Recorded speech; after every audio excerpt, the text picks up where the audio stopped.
water stewardship,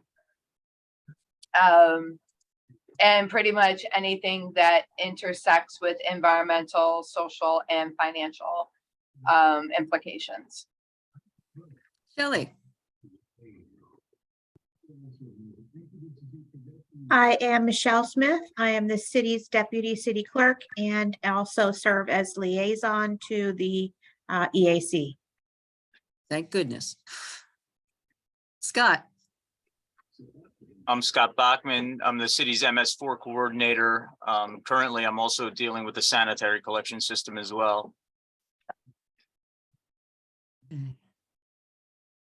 Steve. Hello, everybody. I'm Steve Harity. I'm the Solid Waste Recycling Division Manager for the City of Reading and a Pennsylvania Certified Professional Recycler. Sarah? Hi, I'm Sarah Bach. I'm a member of the EAC. My day job is working with municipalities to increase green stormwater infrastructure. I work for American Rivers. Bill? My name is Bill Vitale. I'm a member of the EAC. I'm retired. I was an architect. And I want to ask Steve, being a certified professional recycler, does that mean you learn specific ways to throw cans and bottles into the recycling? It was a bit more involved than that, Bill, but I did learn that, yes. Jump shot. Sorry. Okay. Let's see. Jim.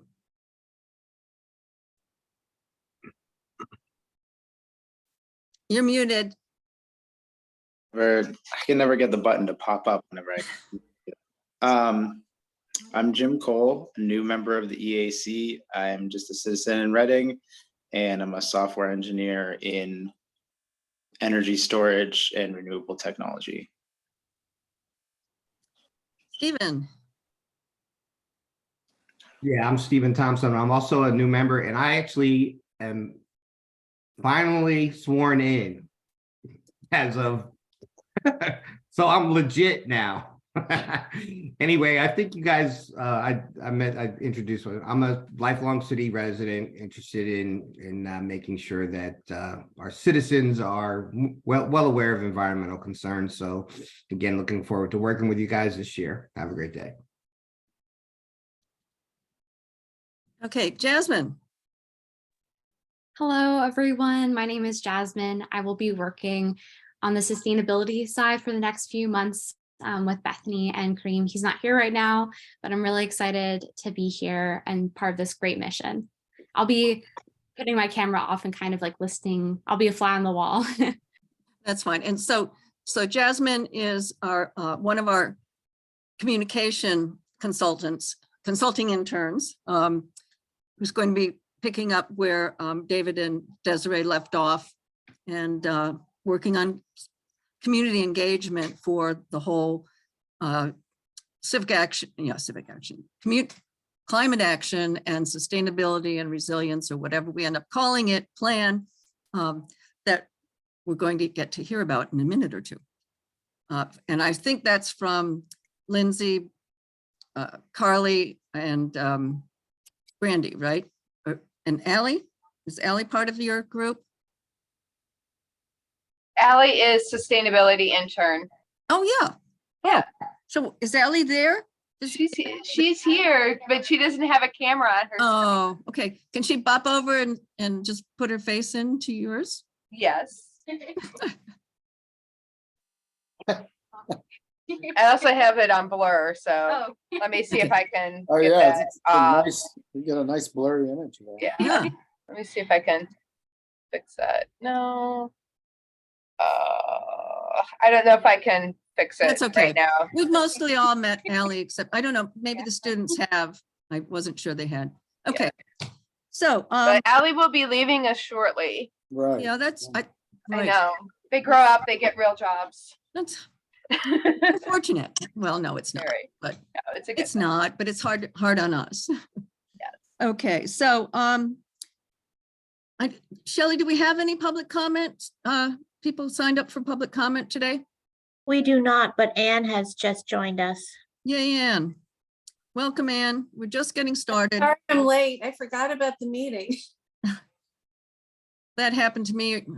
I have to confess, yesterday, I forgot about a meeting I was really looking forward to. And I'm hoping that Shelley went, but at any rate. So we have, except for David, we have a full house. And the first order of business for us is to approve our minutes. We have 2 sets of meeting minutes, one from our last full meeting, regular meeting, that is, November 22nd. And the second was from the December 27th meeting, which was primarily for the communication committee to report out on its search for interns and on communications and civic engagement for this year. And we reported out that we were successful and were able to get Jasmine and Kareem on board, and we've had a meeting with them and we're getting started. So I do have, are there any, is it okay, Shelley, if I do them together, or do I need to do them separately? Okay, so do I have a motion to accept the minutes as reported? So moved. Second, Okay, are there any additions or corrections? I do have two corrections to the November 22nd meeting notes. They appear on page 3, where it talks about we're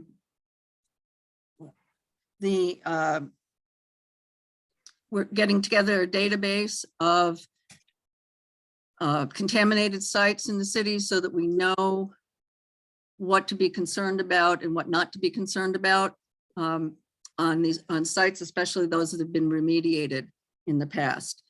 There's mention of Act 1 or Act 2 environmental assessments. That should be phase 1 or phase 2. That's what they're called.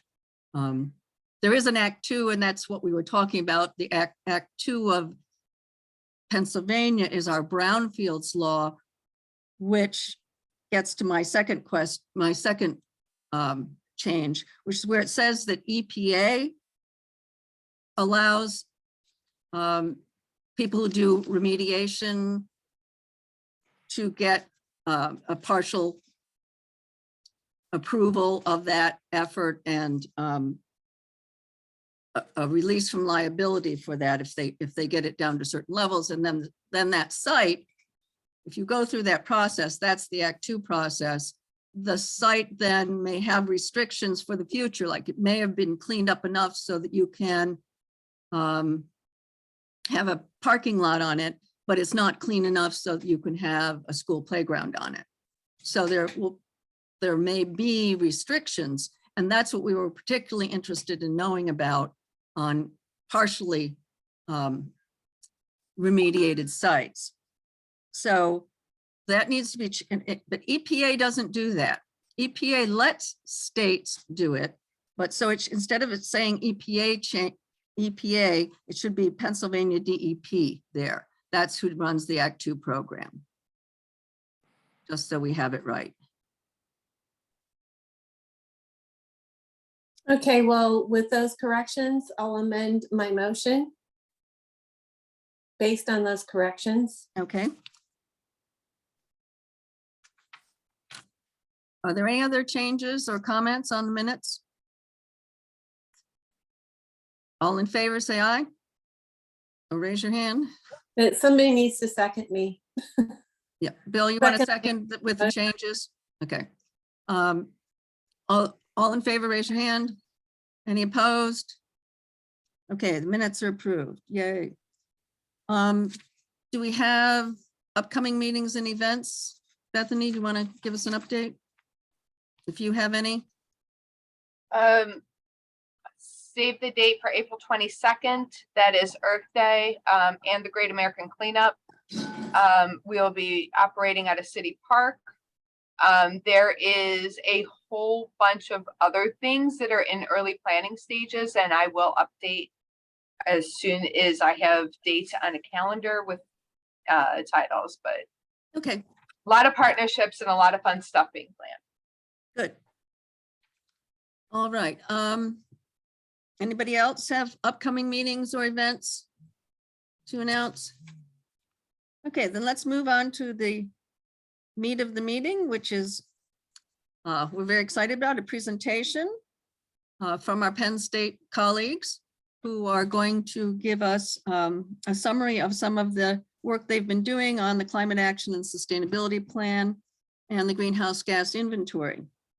So I'll turn it over to Bethany and the Penn State students. So because we have so many new members, I do want to give a little bit of background. Reading is in its second cohort of the local climate action planning program, which is a collaboration between Pennsylvania DEP and now Penn State, with EAC, and I forget the acronym, where we use their toolbox to work on developing a local climate action plan for our municipality. And part of that process is to do greenhouse gas inventories and updates.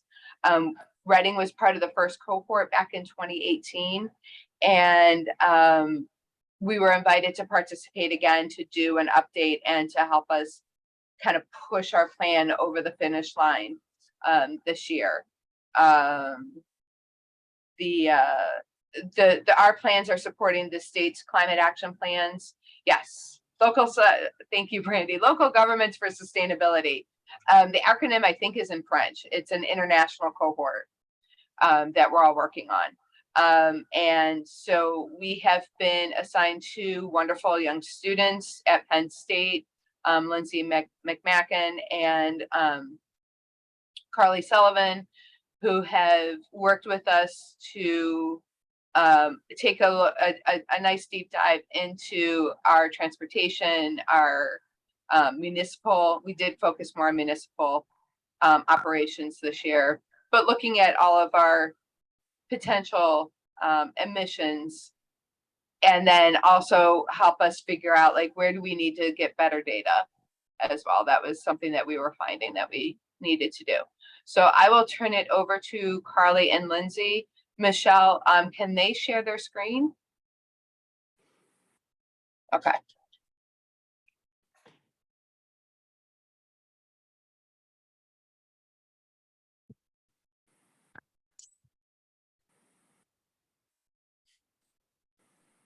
Right. Can you guys see that okay? Is it all good? Looks good. Thank you. Hi, everybody. So Lindsay and I, along with the PSU team and of course our fantastic Bethany and a lot of other people were involved in this. And we created a 2021 greenhouse gas inventory for the city of Reading. And we're here to share what we found. All right. We thought we would just start with a little bit of an explanation of what a greenhouse gas inventory is, just to clear it up for anybody. So it's basically a record of emissions for a given place during for a given time. So our inventory was for the city of Reading, 2021. And this information and this record just basically helps to provide a better understanding of where your emissions are coming from so that they can more easily, efficiently be tracked and then reduced in the future. I know Bethany went over this a little bit, but we are going to also, so we're going to talk about what LCAP is. Yeah, you might wonder what LCAP is. So all of you are familiar. It's a local climate action plan. And the program that Lindsay and I and Bethany are participating in is a program that partners municipalities with students across the state to help create a greenhouse gas inventory using the EAC tool, which is a virtual tool online. So we're all able to use the same database to input data, to view the data, to see the reports, to create a climate action plan, and to help come up with a way to mitigate some of the changes that we're facing. All right. Just before we get into the nitty gritty of it, we just wanted to talk about the scopes a little.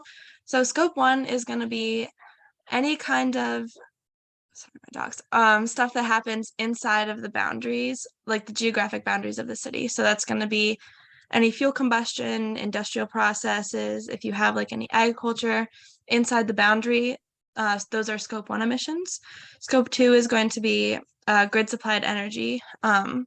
So that's a little bit in the middle of in boundary and out of boundary, but that goes towards like, as you can see, like in boundary transportation, fuel combustion, also transmission and distribution. And then scope 3 is going to be anything outside of the boundaries that are affected by what's happening inside of the boundaries. So for example, like Reading's waste goes to an outside of the city landfill. So that would be a scope 3 emission. And also if you had a wastewater treatment plant that treats your water outside of the boundary. So let's get into it. When we did Reading's greenhouse gas inventory, we mainly focused on these 6 sectors: industrial energy, residential energy, transportation, commercial energy, solid waste, water, and wastewater. So on this slide, they are organized high to low. So it's going to be industrial energy first by a rather large margin, and then water and wastewater is going to be the least emitting sector.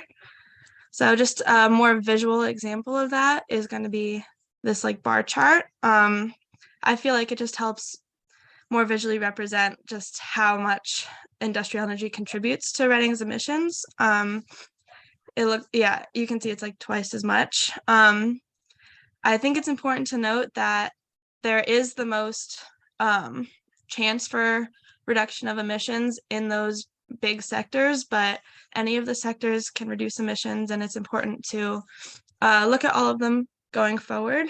I thought this was a good breakdown of each of the sectors and each of the fuels or sources.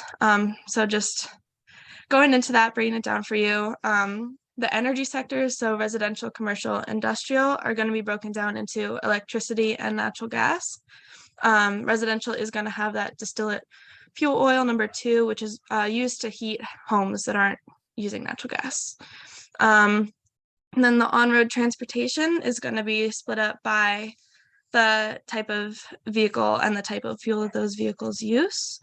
And then solid waste is and water only have the one section. Just a little bit going into how we calculated those. Electricity and natural gas were all given to us by our partners, our friends at the DEP. They were very helpful in gathering all of that data. And just going into the distillate fuel, that was calculated based on averages in Reading and the census of how many homes actually use the distillate fuel, because it's not everyone. And then the on-road transportation was calculated using PennDOT, and then also average emissions for each of those different types of vehicles. And then the solid waste is calculated by wet ton. So each wet ton is going to have a CO2 equivalent calculation. And then the wastewater treatment was calculated by the energy used by the treatment plant. So if you look over to the right, all of those are in metric tons of CO2 equivalent, which is just a basic unit used for emissions, so that you can put things like methane into CO2 so that it's easier to understand. And if you see at the bottom right, the total community-wide emissions are 1,129,540 metric ton CO2 equivalents. So just if you take that in, this is basically the whole breakdown of the inventory that we did. So going into why that is important, I'm going to pass it over to Carly. Whenever we were viewing some of the documents that are available to all of us, some of the things that stuck out as far as things that are going to impact this community in particular came from the Pennsylvania Climate Change Impact Assessment Update from April 2020. There's about 6 different things that affect our communities, but generally these are the 3 that I chose to discuss today. There's a predicted 8% increase in rainfall events, which doesn't mean, you know, a couple sprinkles here and there. It's measurable rainfall. So we are experiencing higher frequencies of heavier rainfall, and that affects stormwater. I keep saying that wrong. Storm water runoff, and how Reading can deal with these. You know, we got all this water coming down. What are we going to do with it? How are we going to keep our city clean, and use this water to help maybe in areas that we need it? One of the things that I thought was really interesting is we're predicted to have 37 days over 90 degrees Fahrenheit. If you guys are familiar with that, so basically out of 365 days in a year, 37 are predicted to be higher than 90 degrees. This is the current numbers that we have now. What I like to compare that to is the reading from 1971 to 2000, it was an average of 5. So just in that short amount of time, we've really, it's like 7 times higher. So now we're dealing with 37 days over 90 degrees. And so in some of our environmental injustice areas in Pennsylvania, they're going to be reaching up to 60 days over 90 degrees Fahrenheit. This causes a problem for people that don't have the ability to escape the heat. Maybe they don't have public transportation available for them to go to a library or to a local pool, or just indoors to where there's air conditioning. It also affects the people that don't have air conditioning in their homes. And this could be elderly or unhealthy people in our communities. And I don't know if I just said this, but in Pennsylvania, there's 3.7 million people that live in these areas that could potentially get more than around 60 days over 90 degrees. So that is definitely a public health issue that we all need to be concerned with and figure out how we can deal with that. Also, something that affects our agriculture, everything else that goes on in human life, and of course the other climate things too, but it's about 6 degrees hotter. It's about 6 degrees average hotter temperatures throughout the year. So this poses issues for agriculture again, and public health. So those are the things that we have to kind of keep in mind while we're developing our climate action plan. So we have all this information we gathered. Now we can use this information to measure our progress, to see where our greatest risks are coming from, identify our largest emitters, and also use this information to develop our climate action plans. We can provide accountability and of course track our performance over time. So ideally we will create another gas inventory within 3 years, and every 3 years, to measure our progress, to see how we're working on, to see what other areas that we need to continue to work on. And also I think that what I've heard from the EAC and from Bethany is that our biggest sort of goal is to motivate our community to become more involved and aware in how we can all do better to create a safer place for us humans to exist. So some of the goals that Bethany has discussed with us and went over with us is that by 2030, the municipal buildings in the city of Reading will be using renewable energy. By 2040, the whole renewable energy fleet of vehicles will be 100% of those. And by 2050, we will have county-wide electricity needs being met with renewable energy. During this time, we'll be working to reduce emissions in our highest polluting sectors, increasing community engagement, and what we would also like to do is implement a citywide compost system. So those are some of the next steps that we'd like to use. Sorry. That we'd like to do during our time here and while we're working with these interns and stuff. That's what I want to help to be involved with too. If you have any questions, we would love to dive deeper in any of our calculations or any of like how we got anything, or just really you can ask us anything. We'd love to answer your questions.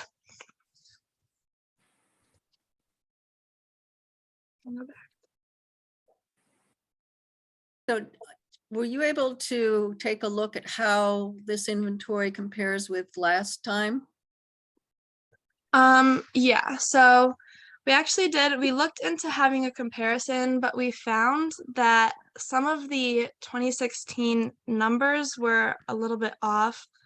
For instance, the commercial energy was very different, and from our contacts with the DEP and ICLEI, it seems that their numbers were just a little bit incorrect. We also calculated transportation differently.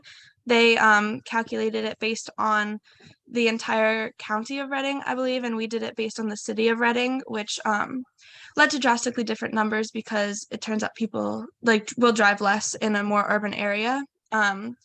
So we didn't think that comparison would be overly helpful because it doesn't show like a true change in emissions. It just shows a difference in calculations. But I have the data if you would like that pulled up at all. Was there any that you could compare? Give us a sense of whether which Yeah. direction we're headed in? So we have this chart. Can you see it by any chance? Yes, we can. Yeah, so the ones that, aside for transportation over here, and it's actually industrial, so those were drastically different, which is how we figured they were wrong. But the other ones, like you could see commercial went up by 3.95%, but wastewater went down by like 0.06%. So there is small changes. A little bit less in residential energy, which is great. A little bit less in solid waste, which is also very good. But overall, the whole thing wasn't really that comparable. Right, right. Thank you. That's helpful to understand. And that's always important. Does DEP think they've, or the model think it would be helpful if they could keep with the same calculations for us to be able to use it as a monitoring tool. Yeah, we when we were doing ours, yeah. I'm sorry. No, I when just we were think, doing ours, we made sure to take pretty detailed notes on how we did it, which is saved in there. So it should be good for the next time. good. Yeah, because you always want to use, you're always tempted to use the best, newest, shiniest way of getting it best. But when you're trying to create a yardstick for a community to use, it's sometimes better to stick with an imperfect calculation, so long as you can explain it and explain what's important to notice and the ways in which it doesn't completely capture what's going on. So I'm glad you took the notes, because the other thing that does is help you, if they change it a little bit, we may be able to tease out what part of it is inaccurate and adjust accordingly. So great. Thank you. That's very helpful. I think too that because there's a ton of different information out there, and where we get it from and how it's calculated. There's calculators within ICLEI that have different factor sets so that things do change. But I think having the information to compare to still provides vital data to collecting for the next time as well, because then we're able to see what we found before, and track it over.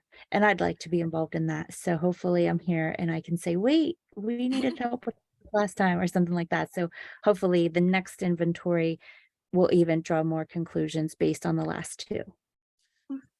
Yeah, because I mean, the first one was the first one. It was sort of everyone's first one, including DEP doing it and, using that model. So you're always going to find bugs in it, but hopefully we'll be able to use what you've done for us this time more effectively. That's great. Can I just jump in quick and add one thing to that? Hi, Sure. everyone. I'm Brandy Robinson. I'm the instructor for the course that Lindsay and Carly are taking to do the inventory and then the climate action planning. So thanks for your time today. Kathy, you're absolutely right. We want these inventories to be apples to apples from year to year. Otherwise, they're frankly kind of worthless. If we're just drawing circles around different, boundaries to do these things, it doesn't really give us anything actionable to use it as a benchmark to see how we're doing. And if the policies and programs you choose to implement, if they're effective or not. My understanding with the 2016 data was that for the transportation emissions especially, I think that the folks who did that inventory, maybe it was some of you, used the best available data that they had at the time, and that transportation data in particular has become much more refined in recent years. And frankly, a lot of it is done. All right, I did 11 of these, so I don't remember off the top of my head this semester. Carly and Lindsay, you guys used Google EIE data for transportation? Okay. Yeah, so Google's tracking our phones to show how much we're driving around, and we can use that now, and it's a much more refined estimate than what PennDOT can provide, which was probably what happened at the county level in 2016. So that's a big apple and orange there that we couldn't really control for here, because to replicate it with the wildly less accurate stuff wouldn't have been great for you guys either. And then issues with like the electricity data and stuff, we're even running into that now with a couple of our other municipalities. The numbers we've gotten have been wildly off. So hopefully we can take this, you all can replicate it in a couple of years. We'd be happy to come back and help with that too. And see if, anything you've implemented as part of your climate action planning process is working. But yes, we definitely want to give you apples and apples moving forward. Yeah. Thank you, Brandy. So I had two questions. And maybe one of the questions is displaying some ignorance or half listening. But first of all, that was very clear and concise, so that I appreciate the effort. One thing that jumps out, it has to jump out at everyone, is how outsized the industrial contribution is, which is good for us to know. Mm-hmm. So the question is, based on the way you gathered the information, how confident that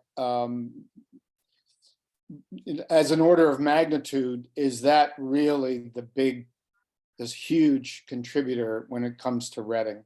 Oh, by the way, I'm glad that this information is focused on the city, although I did want to say something else about that in a minute. But so how confident are you about, that's the first question, and then I'll ask the second one, that's the reality, that it's just that far beyond all the other contributors. So all of our electricity and combustion data comes from he's like our contact at the DEP, Chris Naif. So after we found the discrepancies with the 2016 data, he actually went and double, triple checked everything. So we're pretty certain, or at least the DEP is pretty certain about those numbers. Yeah, and that data comes from the utility. Yeah. Okay. So somehow I haven't really, it didn't register with me. I've seen this stuff before, but this time that graph, it's kind of hard to ignore it, which says a lot about where. No, go ahead. I agree, Bill. I could have sworn when Kevin Lugo did it and was explaining it to us that industrial was small. It didn't seem like such a factor. We've been focusing on other. So I think we'll need to follow up the conversation about that. That opens up entirely different set of opportunities to talk with the business leaders. Yeah, and how, the communication plan, maybe we need to think about, what it is we need to say. Anyway, that's a discussion for the communication committee, but it's just so useful to have this. The other aspect is the transportation numbers. Maybe you said how they were generated. One of the issues with transportation is if you just take the there's I don't know, your students at Penn State, so you might not even know the area, but there's something called the Warren Street bypass does go through the city, but the West Shore bypass, good bit of that is not even in the city, and there's a tremendous amount of mileage and pollution from trucks and cars. So, but we get it in terms of emissions, and are we responsible? So I was just wondering, And, you know, people live in the city, they drive outside of the city to work or to shop. People don't live in the city, they come into the city. Can you say a little bit about what those figures represent? What's in it, what's not? Sorry, yeah, I can take this one. So this specific inventory was focused mostly on the city. I think that's more what Bethany asked us for. Yeah, no, I think that was the right approach. I think that's right. So I know exactly where you're talking about. My dad grew up in Reading, so I've been there quite a few times. Yeah, I think that's definitely something to think about. We did focus on transportation inside the city, so it'd actually be like a really interesting project to do, like county, and then compare that to the one in the city, just to see. But yeah, I think that's something to think of. I also think, though, that any steps that you take towards transportation in the city will kind of not trickle down, but trickle outside of the city and affect all of the transportation a little bit outside of the city, and then maybe even further. So it's definitely something to look at in terms of accurate data, but I think it'll still be great to like take measures, and it will still help to reduce like emissions everywhere, not just in the city. yeah, no, I think you're right about that. So I have a real quick question before I forget it on the connectivity piece and the filter out of Reading, so to speak. So is there any way there can be studies done that show the transportation planning in the city and how it affects areas, and how we can increase the connectivity of, say, multimodal transportation in and out of the city? That's not something I'm super qualified to do, but there's definitely like people, like specialists, who know way more about it than I do, more about it than we do, that can do like some kind of study like that, I think. If anyone, maybe if Peter wants to jump in on that, he knows more than I do. Yeah, so one of the things, and thank you very much, Anne, for that question. I just pulled up the MPO, the Metropolitan Planning Organization, that does comprehensive planning around transportation, the transportation improvement plans, things like that. If Bethany, you all wanted us through the LCAP to look at things related to transportation, the existing transportation plan, any projections that they might have regarding, that's like a 5-year project that they do, then, we could look at that, and that's not necessarily going to tell us things about, like, transportation plans are interesting because they don't necessarily tell you how you're going to electrify or reduce carbon emissions. They're for traffic, but it's certainly something that we can look at if the decarbonization of transportation is something that you all would be interested in, and how that might be enabled through the Inflation Reduction Act, IIJA, and other funding mechanisms. I mean, I'll be working with the students this semester to troubleshoot some of these things, and I have a pretty extensive experience in local, intergovernmental, and county government that we can just be of assistance on that. So we'll just need guidance. Yeah, so to follow up on that, so this all cap, that is, I'm not really sure where the funding comes from and so on. Could you explain that again? I think you did in the beginning, but I'm not really sure where the funding comes from, and is Sure. it always uses students, or? Yeah, then Brandy, if there's anything that you'd like to say, of course. I'm just unmuted, so I'm going to start speaking. The local climate action program is administered through Penn State University, and we partner our students with a municipal or a county government in Pennsylvania. The The funding comes from inside Penn State for the administration and the running of the program.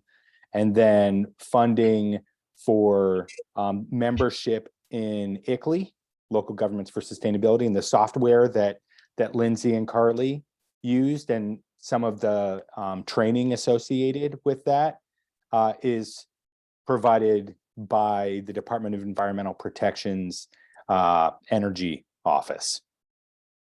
And are you using the funding from the federal funding that was, any of that? No. For energy? Okay. No, so our program itself does not have funding in it that it can grant to municipalities or counties, cities. But so, a city like Reading, I would imagine, would be very interested in, well, how could we get access to the Inflation Reduction Act, for solar, electric vehicles, infrastructure, things like that. That's of interest to basically every community in our cohort right now. And, we're very happy to help you look for it. So you could direct us to funding based on the studies you do, your analysis, and then we could possibly get funding with using your analysis. Yes, and depending on everyone's capabilities, things like helping to define a scope of work for a request for proposals for an activity, or to develop a solar cooperative within the city limits of Reading or something like that. We can help as we can. And none of those things that just came out of my mouth are absolute promises. Those are the sorts of things, though, that communities ask for.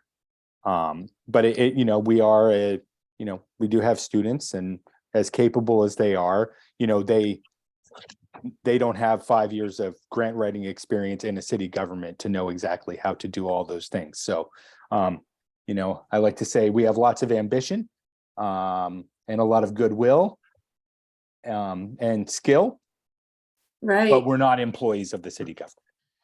Yeah, so this is really interesting because we did have a traffic study done and a parking study done, and it seems like there's a huge disconnect. And I'd be very interested in utilizing one of these studies for a comprehensive traffic planning. I don't know the word I'm looking for, but model for the city that would encompass like charging stations and where best to place them, and which roads should be one way, which roads should be two way, where should the parking be located ideally. I don't know if your students would get into the weeds like that, but it would be really nice to have like a base comprehensive study that shows the intricacies of traffic planning. And I don't know if you partner even with the Penn State Engineering School. I don't know what all schools in Penn State that you utilize. So a lot of questions. It seems like the RFPs going out to the engineering firms that do these studies, it's not broad-based enough. So Yeah, I think I hear what you say, and I've got I have some notes here, and I'm sure that Carly and Lindsay have some notes as well, and Brandy, and we can, we'll just take note of that, and whatever Bethany wants to put into our workflow this spring, we're going to figure that out. Yeah, I think, and a way for us to handle that might be effective and heard would be to include in our review of the climate action plan, as Bethany and others in the city develop it, with the assistance of people like the Penn State program here, that we then ask for certain additions and changes, and as we're participating in reviewing the plan, that we add scope where we think it's appropriate. The city has done, as you mentioned, it's done parking and traffic studies, and we want to just be supportive, but then explain why, because of sustainability and climate action, we need to do something additional and something different, and maybe reconsider a couple of the things that came out of that. Right, I think yeah. that's a good opportunity for us to have an impact. It just seems like. And we are also applying for additional technical assistance through DOT. Mm-hmm. To take all the pieces, parts, and put it into a more comprehensive study plan, guide path for us. Yeah, it seems like the students did such a nice job with this presentation. And, if we could piggyback on that to get more done, it's so nice to apply for grants with, more, More data information. to use. Yep. And I think that's a huge, huge missing piece. Yep, Well, definitely. so Peter, can you, so you're also a faculty member, Peter? I am. Okay, and so I need a little bit of clarification. The agenda says that this is a presentation by the Penn State Berks students. These are not students at Penn State Berks, right? You guys, I know that Carly's in, what is it, the global campus or whatever, didn't know it existed. I guess the rest of you are at University Park. Is that where you're based? Yes, Beaver Stadium is like right there. Okay, and so what department, what school are you in? Are you all in the same I'm in university? Earth and Mineral Sciences. It's the School of Mineral Sciences? So I'm in the College of Earth and Mineral Sciences, and the department I'm in is Energy and Mineral Engineering. I'm an assistant teaching professor there. And Carly is in our Energy and Sustainability Policy major, which is offered through World Campus. Okay. And Peter, what school are you in? Lindsay, go ahead and then I'll answer. Oh, I'm sorry. I'm in the College of Earth and Mineral Sciences. My major is Earth Science and Policy. I also have a minor in economics. So that puts me a little bit in liberal arts also. Right, and I work at Penn State's Sustainability Institute. Okay. I'm a staff member here, and then I have an affiliate faculty position in educational theory and policy, and my area of expertise is in sustainability policy. So my question is helps to identify who is helping us. I mean, the questions that Ann raises for me raises bigger questions. If we're going to go after funds, and you'd mentioned the term used, solar cooperative. Mm-hmm. What that triggers for me is we are at some point, and I don't mean we, but the city and whoever that means is going to need to figure out how the implementation aspect of this. I mean, transportation and connectivity is one thing, right? But how do we start producing energy that's renewable? Do we buy it all? Do we produce it? And it would be, as part of this process, I think it would be helpful to us and to Bethany, and I'm sure she's on top of a lot of this. And maybe these technical assistance grants are going to produce people that do that. But when you're kind of offered your assistance, I think it would be helpful to have maybe a separate meeting to just talk about the universe of possibilities that are out there. What kinds of things can we be thinking about to at least put into the conversation? I know that community solar has some real, aren't there some regulatory issues in Pennsylvania? We can go ahead and do that. I thought there was problems in Pennsylvania. Yeah, there are problems in Pennsylvania. The primary problem with community solar is that the bill that has been advanced into both into committees in both chambers of the General Assembly have been killed by the committee chairs. They've been bipartisan pieces of legislation, but the chairs of the committees have not let them out of committee, even though that in both chambers, they would have won on a floor vote. So it's not a regulatory hurdle per se, it is a legislation and legislative hurdle. That being said, solar cooperatives are different from that. And the solar cooperative is where homeowners pool together the demand so that on their individual rooftops, they just reach a scale that a single, home solar developer can come in and, do 5, 10, 30, 50 homes, and just that brandy just reduces the cost, and they come to bid on a project. We did that in the center region. It's happened in Pittsburgh. It's happened all over the country. Brandy and I have both have acquaintance with people, say at Solar United Neighbors, and if that were something of interest, so that, like if solar development as a thing were something that you were interested in, and this is where the prioritization really has to come in for us in terms of our project, working with Carly, right? If that's something that you want to learn more about, we can help you learn more about it. I will say, usually one of the best things that we can do is to create a way for Reading to see some of the things that you're talking about, William. And do you go by William or Bill? Bill. Bill, thank you. You go by Peter or Pete? I go by Peter. My oldest friends from when I was a little kid, they call me Pete, but that's kind of weird. I'm always like, what? Who are you talking to? So looking at the frame of these things, looking at the targets that they set up, the processes for, say, community engagement, and then the sectors and the different kinds of actions that you can take inside of a sector. There are so many things. We can set priorities in a general way, but we don't live in Reading.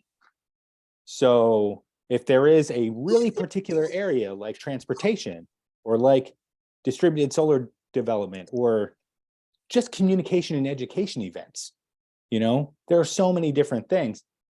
We'll just need those priorities.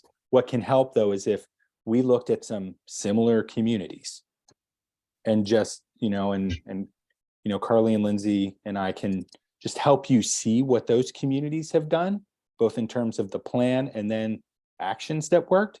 That might be of help. It really depends on where you are. Yeah, I mean, to me, that sounds like to be incredibly helpful. I think, I'd like to hear from Bethany because she may be more tuned in and communicating about this stuff than those of us in the EAC are. But I think from where I sit, I feel like we're going to need that kind of exposure and help. But I don't know what Bethany thinks. Yes, and one of the things we're looking at, so we've been working on the active transportation plan, which will help address some of the transportation issues, even though that plan is focusing on doing more of a safe streets connection. It will also help us meet our CO2 reduction goals if it's successful. So we are actively looking out and applying for additional technical assistance programs through PennDOT, DOT, Department of Energy, to really start addressing kind of the bigger picture coordination type things, and also our sister agencies. So BARDA is working on a plan to increase their routes and their ridership while still reducing their greenhouse gases. We're working on I'm bringing in the train system, things like that. With transportation, I'm not sure our best metric is going to be CO2e. It might be miles driven, the number of cars that we own in the city, and what fuel they are using. Like that might be a better metric. And then we just kind of keep track of what our CO2e is. if that makes sense. Yeah, yeah, and I think one of the things missing from the transportation plan from a safety perspective is what streets should be just shut down and be pedestrian streets. What streets should be, most of them should be two-way, and traffic calming and that type of thing. And I think all of those things were missing from the study and are really important for the connectivity piece and getting people like in public transportation and on their bikes and walking more so because it is safe and easy to access. So all that reduces energy, and these students did a stellar job, I thought, and I was pretty astounded by what they accomplished, and to have that base to go off of to do studies in the future would be just fantastic. I do want to recognize in this, especially where in the residential, commercial, and industrial energy sector, and at wastewater, and with solid waste actually too, where we were seeing like small decreases. We've also been experiencing a population increase since 2016. So I think we're getting there. We're headed in the right direction. We just spent a lot of money at the wastewater treatment plant, and we'll continue to work on ways to drop the energy, our energy usage. We're looking at, how we can continue to reduce our kilowatt hours and emissions over there. So anytime we can reduce kilowatt hours or BTUs, we're going to reduce our emissions. Well, and just to put that in perspective, while you look at water and wastewater and it doesn't look big, for the city government, it's the biggest energy use. And what we committed to in our commitments going forward was to get the city in a leadership position, reducing its energy, showing that it can be done, doing our inventory of our worst situation. So then, that puts us in a position when we go to industry to say, no, join us, you can do it too. The city is managing its portfolio and its opportunities.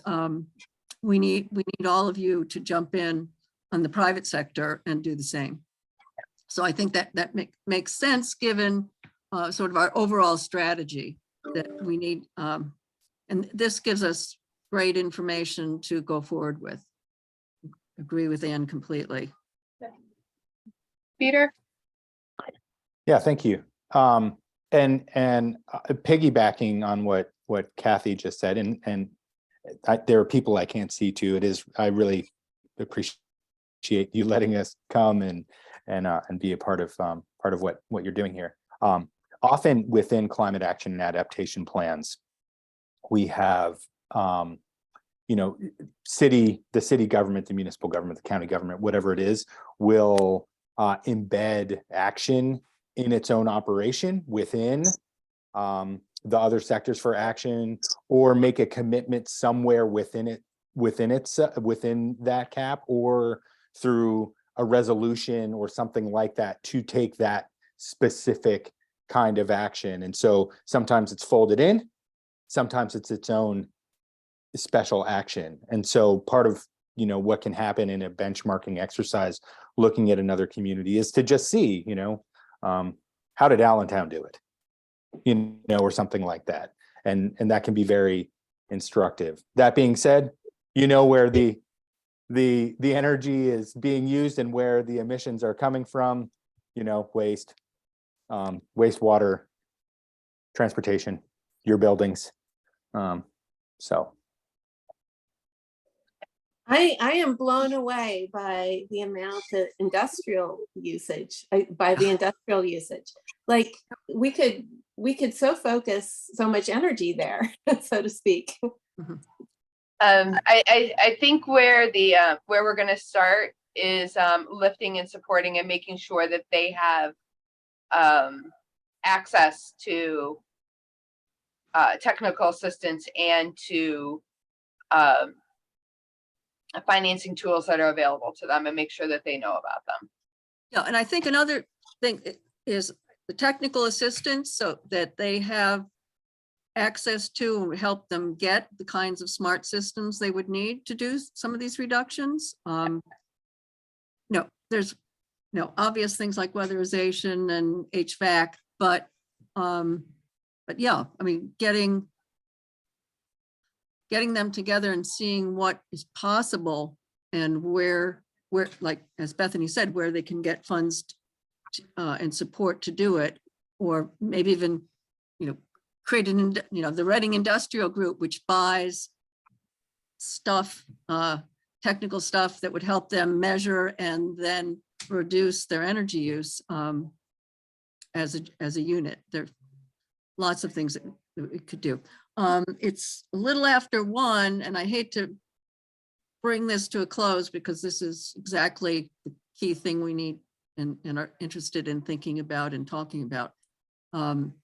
But are there other questions or other areas that you want to address before we move on in our agenda? Well, I'd just quickly like to ask Peter and Brandy how we can move forward to get more, like maybe you explained it already, but to get more studies done by your students. Like, what's the next step to move forward? Well, I think, so there's a couple of things here. So the work that Carly and Lindsay did in the fall and that Carly will continue with in the spring. Lindsay is jet setting off to Australia for a study abroad, so we don't get to keep her for the spring.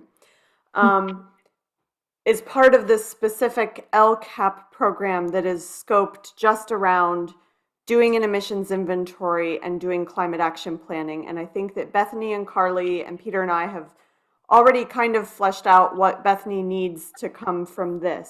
However, we do have lots of other opportunities. I put a link in the chat to something called the Sustainable Communities Collaborative, which is a program here at Penn State that's pretty neat that, you talk to the program director there about what you're looking for, and we kind of see if there's a class on campus that we could pair you with to have that work done in a very similar model to what has happened here in the LCAP program.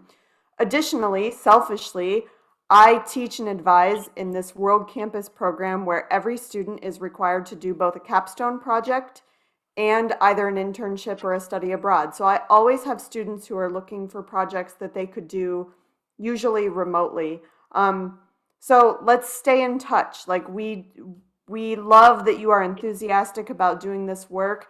It's really great when students get to have this sort of hands-on experience. Nobody can really go like major in being a sustainability planner for a city. So this is awesome experience for students to get. So I'm happy to support that however I can.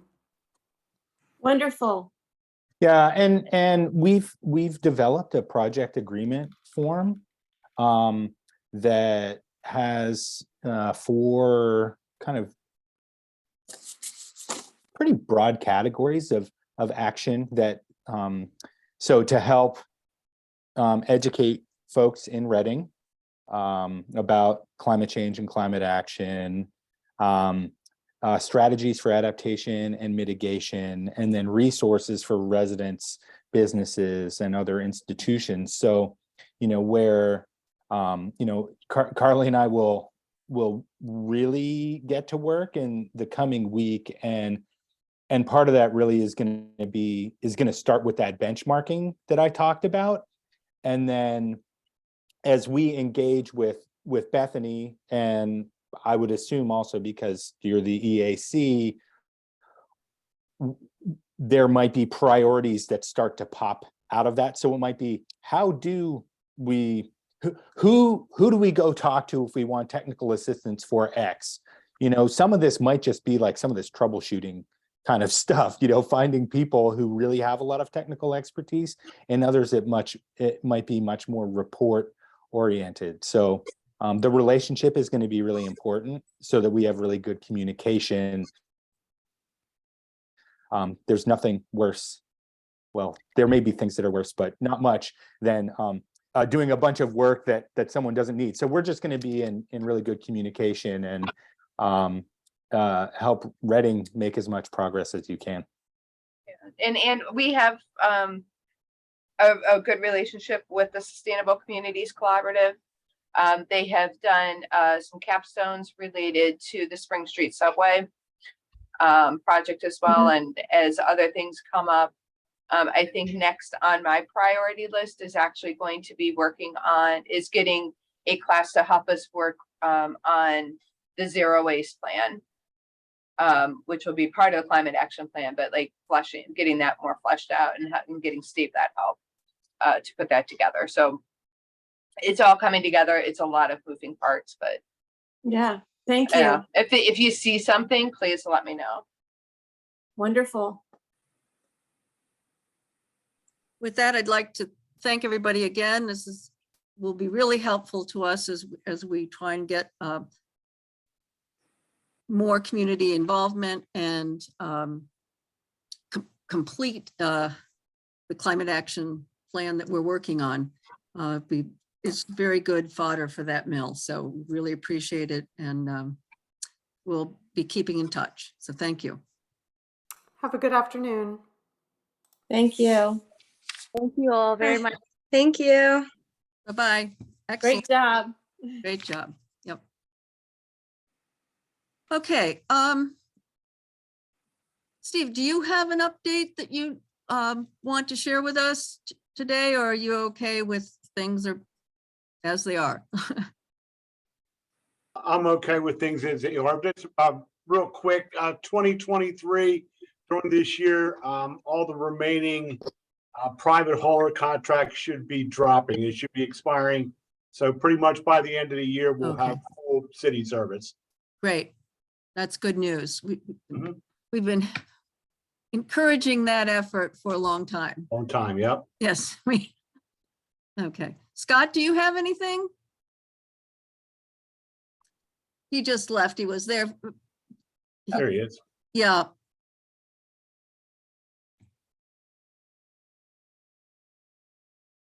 Okay, I don't, earlier he said, yeah, you're on the phone. Okay, we'll catch up with him if we need to later. The next thing, Shelley will jump through the screen and strangle me if I don't get to it, is our reorganization. But I have to ask Shelley, since we don't have David here, I'm reluctant to do much with this. But well, let me just try. We had David and I, just for everybody, and especially the new members. Last year, Ann was too busy to step up, as was Bill, and he didn't feel he was ready to. David and I agreed to be co-chairs, but since we've both been chair quite a lot of the number of years in the last 10, we thought we wanted to pass the torch, but we did it for this year as sort of co-chairs and sharing the responsibilities of the chair. We had tentatively talked last year at this time that perhaps Bill would be willing to step up and be chair this year. But I haven't had a chance. I've been talking to him a lot, but haven't had a chance to talk to him about that. So I don't know his current feelings about that. So Bill, is that something you'd be willing to do? Well, I feel like, particularly at least my anticipation is that this work we're doing with the communications committee is going to kick up, and yeah, I really don't have the time or the energy to be thinking about both. So the answer is no. Right, that's what I thought, because we have really made the civic engagement, the community engagement on the climate action plan, which is what the communications committee is primarily working on, really as our major priority for this year. So, and you have been doing a lot of work on that, getting the students, no, they're not students, getting the they are, but they're getting our interns, our consulting group together to really move forward. Yeah, so I feel like I need to stay focused on that. Okay. Any thoughts, Shelley? Kathy, I mean, if you're willing to continue or willing to do it, I mean, I can't speak for everybody else, but I'm fine with it. I think you are doing fine. We'd have to see how David feels. Yeah, I Yeah. was gonna say, if you want to defer this until February, when hopefully David can be here, we can do that. I think I would like to do that. I think that, I mean, I would be willing to co-chair with David or with Ann, if Ann had time, but I'm not, she's been awfully, busy, and we want her doing what she does. We want her putting in green infrastructure everywhere she can. So I don't want to make her, what are you thinking, Ann? I think I'm super busy. That's what it Yeah. seemed. I didn't want to speak for you, but we. Yeah, and so I appreciate the thought of giving me that responsibility, but I'm so busy. So Yeah, well, that's good news that you're busy, because what you do is one of the big things we care about. All right, so let's defer to February, because I didn't get it. I thought it, I didn't get a chance to talk to anybody. Just for people's information, I'd be happy to do it again if David would share it, because both of us have done it before, and so we can share easily, and it hasn't been too difficult. But I would say to the rest of the members, and especially the new members, that last time you're going to trot out the old guys to just hold on to the fort. We want some other people to step up. Shelley's raising her hand. Shelley, sorry. Yeah, Sarah put into the chat asking what's entailed in serving as chair. So if you could explain that. Oh, yes, absolutely. So you have to run the meeting, and you provide leadership for and speak for the EAC when there's a need to do that. For instance, last month we had a discussion of some concerns that Pastor Evelyn Morrison had about Schuylkill River contamination, and I said the chair will write a letter about that, and the chair actually didn't. I discovered that when I went over the minutes. I went, oh no, I forgot to do that. But those are the kinds of things. You write the letters, you draft things like letters to the editor, or if you help with the leadership on it. It's not huge, but it just takes some focus, and but it takes some time, but it's not. We have good members that are willing to step up and do pieces of it, but it's mainly keeping us moving forward and helping to shepherd things in between meetings. Shelley does most of the work. Yeah, Shelley does most of the work. That's right. Sarah, are you saying you're interested? Or maybe? Well, I am still adjusting to my new job, so my brain is a little full right now. So I was asking, what does it entail? This January is now a year of me being on the EAC. Mm-hmm. So I would like to think about it a little bit. Okay. Yeah. Well, I'd be happy to talk to you more about it offline between now and the February meeting, and we can think about that possibility for the February meeting. I think that would be great, and maybe you could do it with so if you were uncomfortable or weren't sure about it, maybe we could do it as a co-chair kind of arrangement, where it take some pieces that you don't want to do off of your responsibility, if you were willing to step up and be the chair. Okay, we will postpone that action on that. Thank you all. Got 10 minutes left, so I want to zip through the old business. We all did go, everyone who could go went to the Bernhardt tour that Bethany led us on since the last meeting. Is there anything on the community meeting being set up? No, okay. The thing I would like to call to everyone's attention really briefly is that on Sunday, there was an article in the Reading Eagle about Bernhardt's Park and that the county commissioners have, I mean, it wasn't about Bernhardt's Park, but it's about the Exide Superfund and remediation that was done, and that the county commissioners have hired a consultant, Fred Osman, who actually I know very well because we go way back because he was in DEP when I was there. But at any rate, Fred Osman is a consultant who's reviewing the lead situation, and they're going to be objecting to the current levels, the levels that were established as being okay when the cleanup was done are no longer consistent with EPA standards for lead. We ran into this issue at Bernhardt Park. That's why I'm raising it with the Bernhardt Park. All of you may not have had all the information, but basically in summary, the island and the steep wild edge behind the islands that were in the lake before it was drained are now exposed. And those were never remediated as the other areas where it was expected there would be recreational contact were remediated. So we have areas that are, many areas in those areas that are above 400 parts per million and some that were above 700.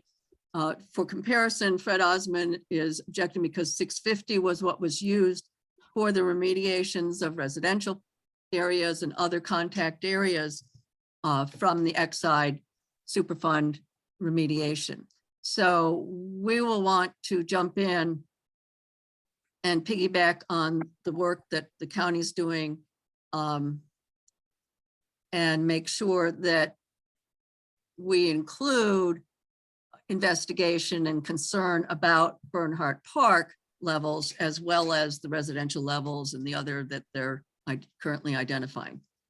I don't know if anybody else wants to jump in on any of that. Bethany, do you have any thoughts? I know well, and some of you might recall, we wrote a letter about Bernhardt Park saying that we were not comfortable with the current levels because they were now available to children playing in the park.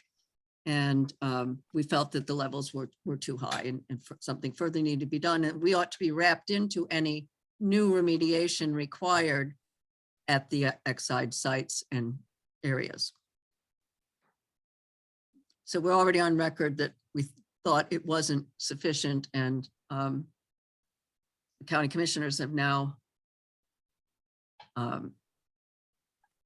gone forward with some efforts to fix that situation. We just don't want them not to include park as part of that effort. So are any thoughts? I think perhaps we should be drafting a letter to the county commissioners to make sure that, and maybe send along our previous letter about wanting to be part of any further investigation or action that was taken with respect to the lead contamination in that area. I think that's a good idea. Would you like to do it? Write the letter? Yeah, I will do that. I can do that. Bethany can help me. I mean, and in this case, we have to remember that the city of Reading is the property owner in Muhlenberg Township. Right.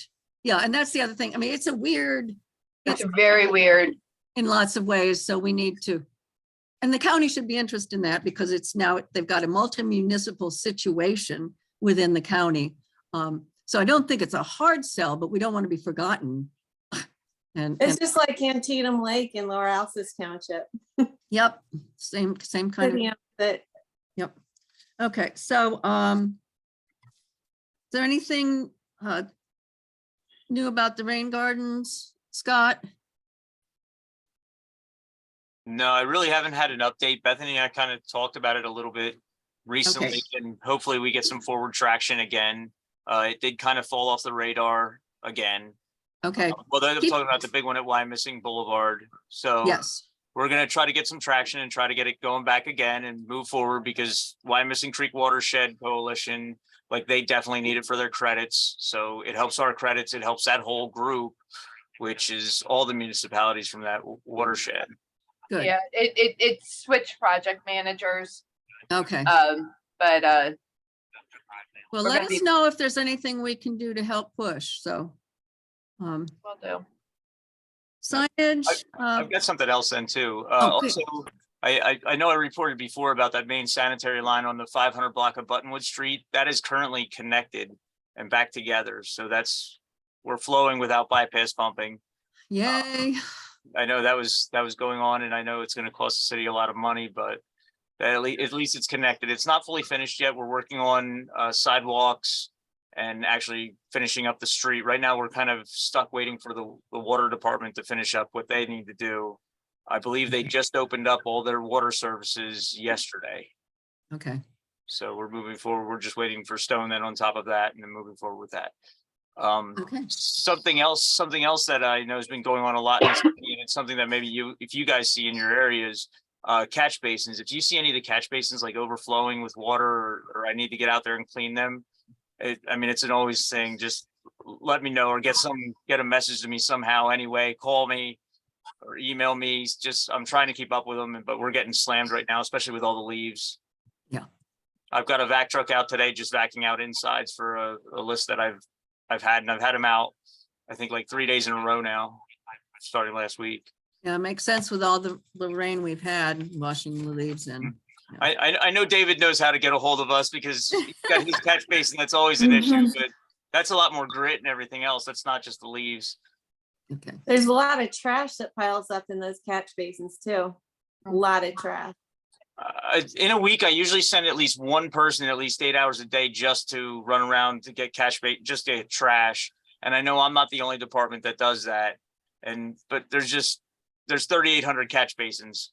So Yeah. it's not an easy task. And I'm more concerned about the ones that are overflowing, because if they're not doing their job and they're backing up, that causes a lot more issues that the city can be held liable for. right. I wonder if there's any sort of community, community groups that would be interested in getting together and cleaning the trash that gathers in the catch basins. I wonder if there's a community group that would be interested in doing that. There are a bunch. Steve. Yeah, I was gonna say. But Mike, we had the kids from Climate Corps out for several days back in the summer and into the fall, till recently, doing them as well. So that's something we are looking at expanding. It's Yeah, maybe we could add it, or maybe it is part of the Adopt a Block program. It is. It is, Okay, yes. So we do have that started where we get. Yes. Is that neighbors expands, to- but I mean, we do Yep. need significantly more people to do Yep. them, including ourselves. It's like Oh. Scott said, is what, 3,700 of them, Scott? 38. 3,800 of them. That's 3,800. quite a few. But yeah, that is a problem, and we're aware of it and try to improve our efforts in that area. And I only have 4 vehicles that can actually lift the catch basin grade off. Right. Out of my whole inventory. Wow. Well, I guess if you Wow. include the backhoes, there's 6.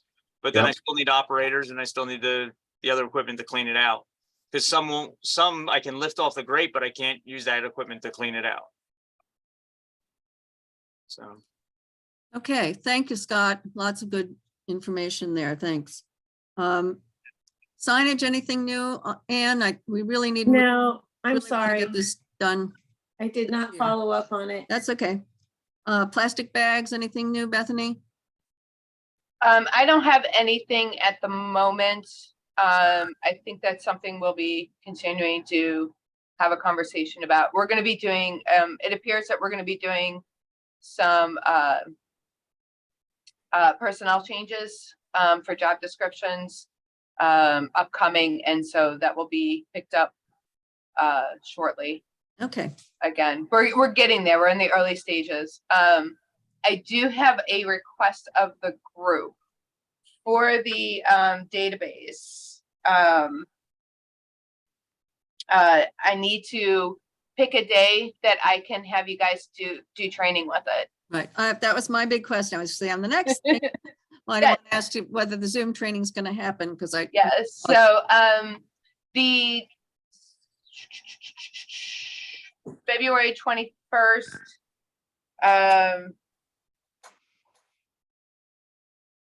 so what- planning commission, she's- the well, planning she's- commission workshop on February 21st is going to have a session. So if somebody needs an evening session, that will be the session to do it. And then so I'm looking for anybody who would like for daytime. Okay, I can do daytime. Okay. Does anybody have anything Is this- in? Do you want to just, Bethany, is this gonna be via Zoom? what or this in is person? training This for? is Zoom. This is Zoom, and this is for the ERIS database that we just got for all of the environmental covenant properties. What we were talking about earlier, that I had to change Correct. some of the technical terms for them. Yes. Where we're going to get this database together, we just have to learn how to use it. Yep.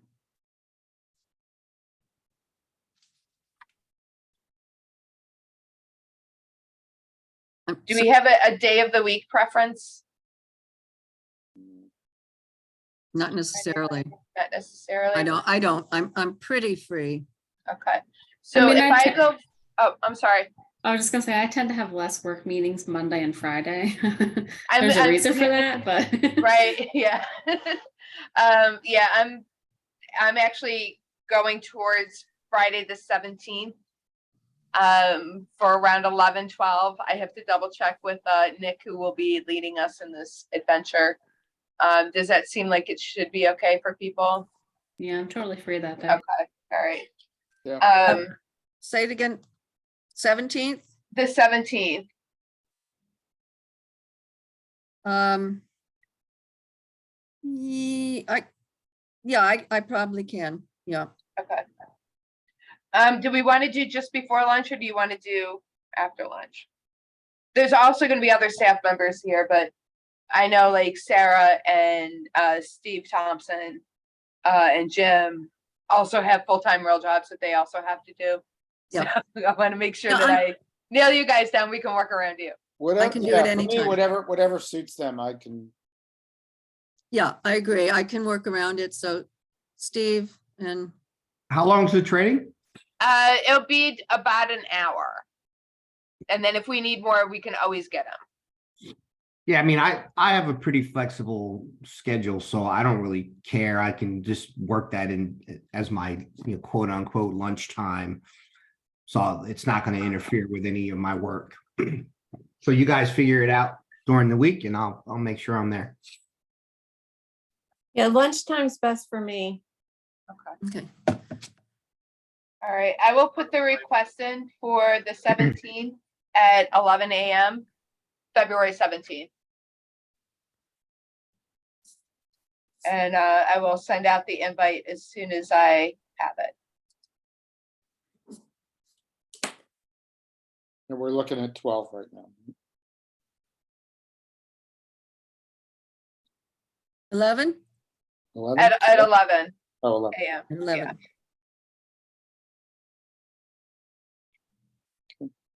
Because not all city staff are as awesome as Scott and Steve Harity and I to give up lunchtime, and Shelley for training. So I'm gonna try to smash it into there. Yep. Is there anything else that you guys? Okay, I think that's it. We're over time. Is there anything else that people had to report from project updates that's important? There's a SAN Stormwater Work Group meeting, the Schuylkill Action Network Stormwater Work Group meeting on the 27th. I don't know if anyone 27th? knows about it. Okay. I was sent an invite. I don't think I'll be able to make it, but. Okay, the 27th. Mm-hmm. I think it's the 26th is what I had on my calendar. Oh, maybe it's the 26th. Yeah, I have the 26th at 10.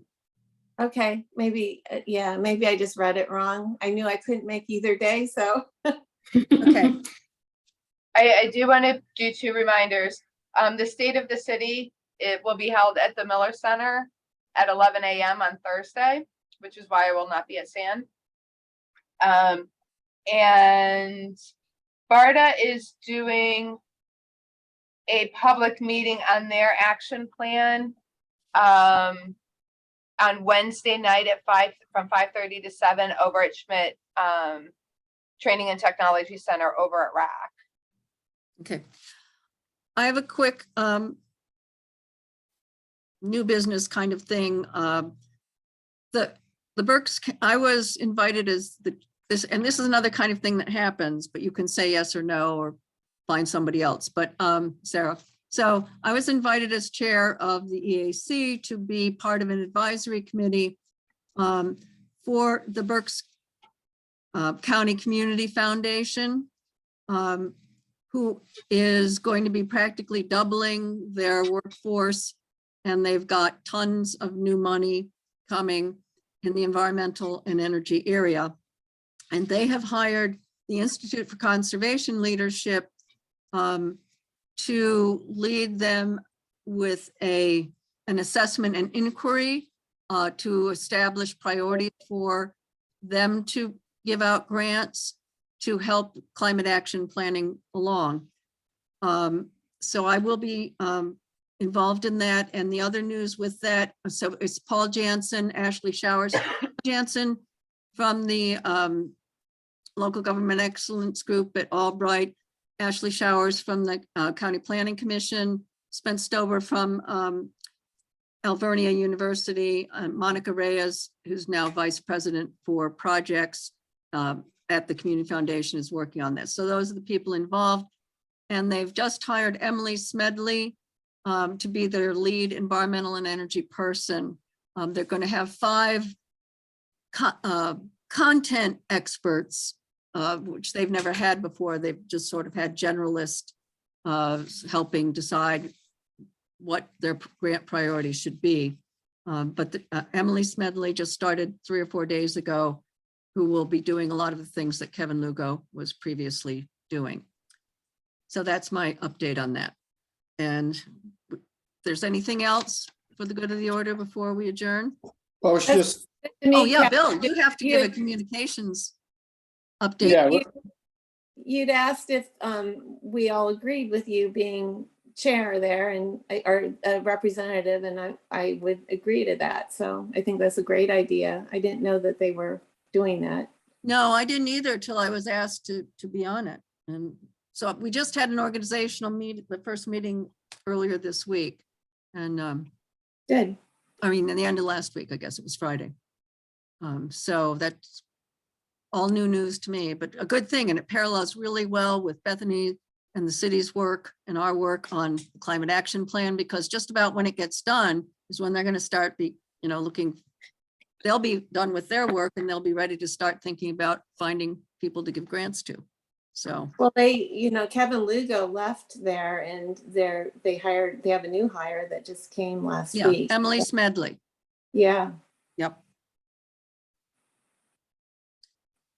Okay, Bill, we need a bear with us for 5 more minutes. Bill, no, I don't, I think, no, just, I mean, in terms of just a second to say that, got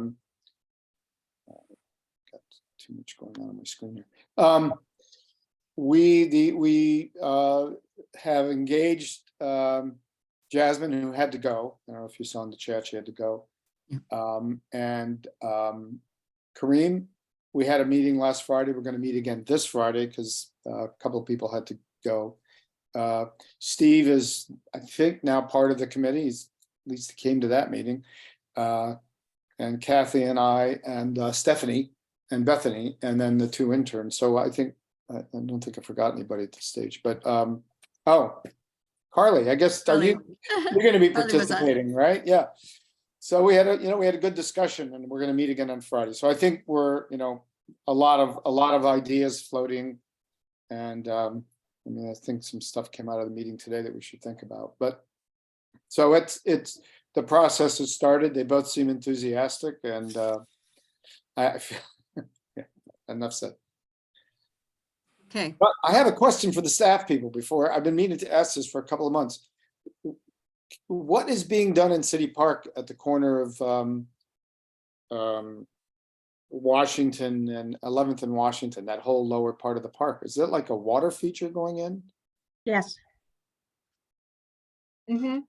Yeah, And- they're doing a rehab of the equipment there, I believe, and expanding the footprint so that the playground is bigger and adding a water feature there. So the playground is gonna, okay. Yeah, so it's an all abilities addition with a splash park. So, you know, generally when there are construction projects, there's signs that kind of, there's nothing there that identifies anything about it. You know, whenever we did city work or public work, part of the, I mean, is this being done by Public Works? No, this is being done by private contractor who bid on the work. Usually it was part of the bid package was they had to provide a sign, especially listing the mayor and members of council. That was always good. But thank you for, you know, the last time I walked by there, it started to emerge. This looks like either a huge fruit bowl or a water park. That's nice. Yeah. Thanks. anything else? Do I have a motion to adjourn then? So moved. Oh, don't forget our next meeting is at the usual time and place here, Tuesday, February 28th at noon. Okay.